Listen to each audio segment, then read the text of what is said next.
Korach launches his rebellion against Moshe in this parsha. Rashi explains to us the reason why he rebelled against Moshe was because he was jealous. He was not chosen as the Nasi, and he said to himself, Moshe made this up on his own. In his attempt to get the Jewish nation to rebel with him, he set out to disprove Moshe, to prove that Moshe did not get this appointment from Hashem, that much of what Moshe was telling the Jewish people, Moshe made up on his own. To accomplish this, Rashi brings down the Medrash that he brought with him 250 people, Roshei Sanhedrin, great Torah scholars, and he stood in front of Moshe and he asked him the following question. If I have a garment that's made completely of tchelis, completely of dyed wool, and I bring this garment, am I obligated to put tzitzits on it? Moshe Rabbeinu said, you're obligated to put tzitzits on it. Korach said, how could that be? If I have a wool garment, one string alone of tchelis will fulfill my obligation of tzitzits. How is it possible that a complete garment made all of tchelis would be obligated in tzitzits?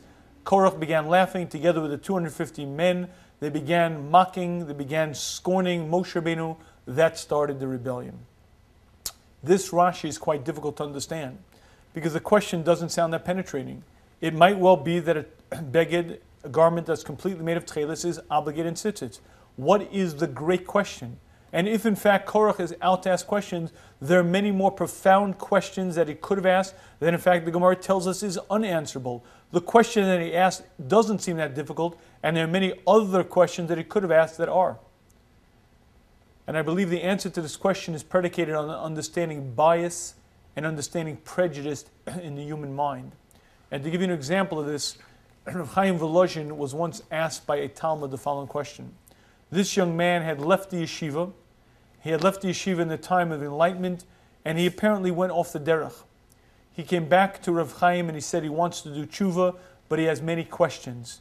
And he doesn't have the answers to these questions. Could Rav Chaim please help him with these questions? Rav Chaim Volozhin looked at this young man and said to him, tell me, these questions, did you have them before you left the yeshiva, or did they only come to you after you left the yeshiva? The young man innocently enough asked, Rebbe, what difference does it make? These are questions I have. I need the answers. Rav Chaim Volozhin said to him as follows, no. If these were questions that you had before you left the yeshiva, these are questions. For questions, I have answers. If these questions came to you after you left the yeshiva, they're not questions, they're answers. Answers have no answers. What Korach was doing was approaching Moshe not with a question, he was approaching with an answer. I'm going to disprove you.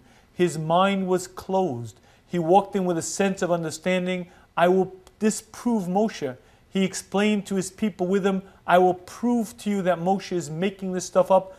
Watch the idiocy of what Moshe Rabbeinu is going to say.